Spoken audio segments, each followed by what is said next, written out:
एक अलग ही आत्मीयता का अनुभव होता है, क्योंकि ये भारत के इतिहास से जुड़ी हुई धरा है। इसने इतिहास को बनाया है, इसने इतिहास को बनते हुए देखा है और इसने इतिहास को बिगड़ते हुए भी देखा है।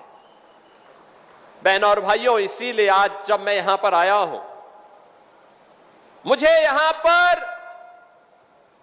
पूर्व सांसद कुंवर सर्वेश सिंह जी की भी स्मृतियों को नमन करने का अवसर प्राप्त हो रहा है। मैं इस अवसर पर कुंवर सर्वेश सिंह जी की स्मृतियों को भी विनम्र श्रद्धांजलि अर्पित करता हूं। पिछली बार जब मैं आया था 4 वर्ष पहले, तब मुझे यहां पर हम दोनों ने एक साथ कार्यक्रम आयोजित किया था। आज वे भले ही हमारे बीच में नहीं हैं, लेकिन उनकी स्मृति को जीवंत बनाए रखते हुए मैंने आज यहां पर इसी परिसर में हमने यहां के कारीगरों के लिए एक कॉमन सर्विस सेंटर, जहां कारीगरों को उत्तम तकनीक के बारे में, डिजाइन के बारे में, मशीनें कैसे उसमें उनका सहायक हो सकती है, इसके बारे में उसका उद्घाटन करने का अवसर प्राप्त हुआ। और अब उन्हीं की विरासत को संभाल रहे यहां के लोकप्रिय विधायक कुंवर सुशांत सिंह ने यहां के माननीय जनप्रतिनिधियों के नेतृत्व में उनके साथ मिलकर के पाकिस्तान से विस्थापित उन हजारों परिवारों को, जिनकी संपत्ति पर, जिनकी पुश्तैनी संपत्ति पर पाकिस्तान के मजहबी कट्टरता ने 1946, 47, 48 में जबरन कब्जा करके इन निर्दोष हिंदुओं और सिखों का कत्लेआम किया था। 1946, 47, 48 बीता, वर्ष दर वर्ष बीतते गए, दशक और दशक बीतते गए, युग में युग बीतते गए। आज चौथी पीढ़ी में यह अवसर आ पाया है जब हम इन सभी विस्थापित परिवारों को यहां पर उनकी जमीन का मालिकाना अधिकार देने की ओर आगे बढ़ चुके हैं।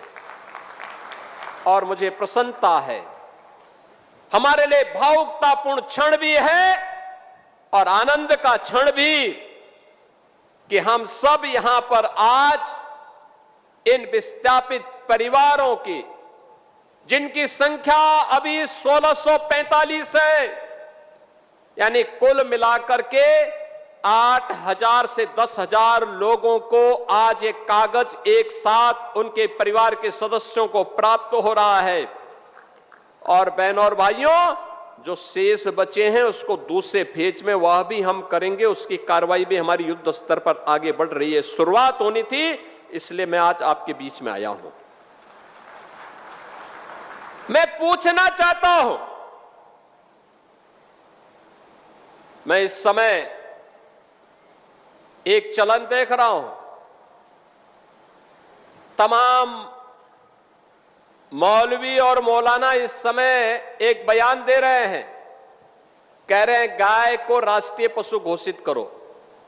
अबे हमने कहा कि गौ हमारी माता है, जन्म जन्मांतर का नाता है।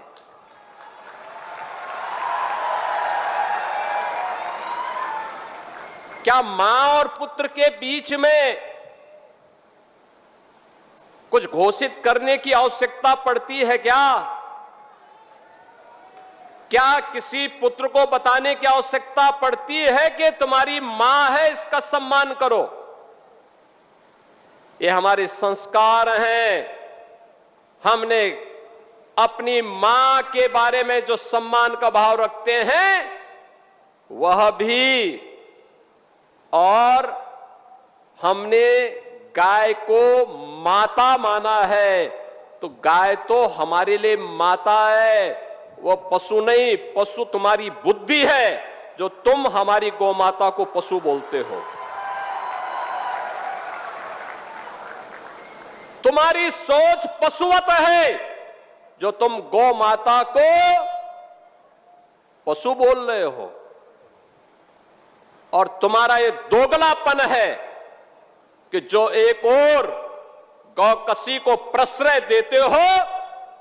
मैं देख रहा था बकरीद में तमाम उनके चेले चपाटे अपने सोशल मीडिया हैंडल पर बकर ईद पर गौ माता का चित्र दिखा करके कह रहे थे कि बकर ईद की बधाई दे रहे थे। लेकिन मैं उनको बोलना चाहता हूं, यूपी में गौ हत्या का मतलब जान रहे हो ना क्या होगा? वो जान रहे हो? तो अगर जान रहे हो तो फिर अपने चेले चपाटों को समझा लो, नहीं तो कई कई पीढ़ियां याद करेंगी गौ माता के साथ किसी भी प्रकार की कोई हिमाकत की। तो मैं पूछना चाहता हूं, ये वही लोग हैं जो हमारी गौ माता को कह रहे हैं कि राष्ट्रीय पशु नहीं। अरे गौ माता तो स्वघोषित राष्ट्र माता है, उसको किसी को राष्ट्र माता घोषित करने की आवश्यकता नहीं। वैसे ही जैसे हमारी माता के बारे में किसी को परिचय देने की आवश्यकता नहीं पड़ती, जैसे गंगा माता के बारे में किसी को परिचय देने की आवश्यकता नहीं। हम सब गंगा माता की आरती करते हैं, गंगा पूजा करते हैं, अपने साथ गंगा पुत्र जोड़ करके अपने को सम्मानित महसूस करते हैं। हमारे तीर्थ मां गंगा के तट पर हैं, हमारे सारे संस्कार मां गंगा के तट पर संपन्न होते हैं। क्या कोई हमें बताएगा कि गंगा हमारी माता है? ये स्वतः स्फूर्त घोषित है, किसी आक्रांता कोई बताने की आवश्यकता नहीं। ये हमारे संस्कार हैं। हमने गौ को माता माना है, हमने गंगा को माता माना है, इसमें नहीं। मैं केवल एक बात पूछना चाहता हूं, पाकिस्तान से उस मजहबी निर्ममता के शिकार इन पाकिस्तानी विस्थापितों के बारे में या देश भर में फैले हुए उन विस्थापितों के बारे में इन मौलाना और मौलवियों की कभी आवाज नहीं निकली, कभी नहीं निकली।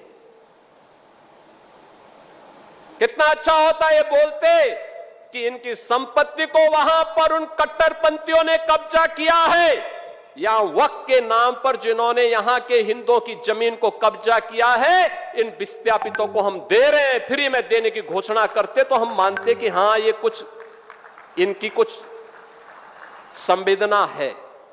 लेकिन नहीं।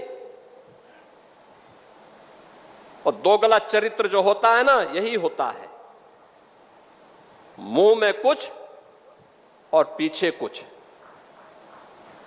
अब ये देश ये सोचने वाला नहीं है, इसके बारे में किसी प्रकार का कोई वो नहीं करने वाला है। एक भी मौलवी ने, एक भी मौलाना ने, जब बांग्लादेश में हिंदुओं का कत्लेआम हो रहा था आज से 6 महीने पहले, 1 वर्ष से लगातार चल रहा था, और जो आंकड़े यहां पर अभी कुंवर सुशांत सिंह ने आपके सामने प्रस्तुत किए, कहां 22% हिंदू आज घट के 7% बांग्लादेश में रह गया।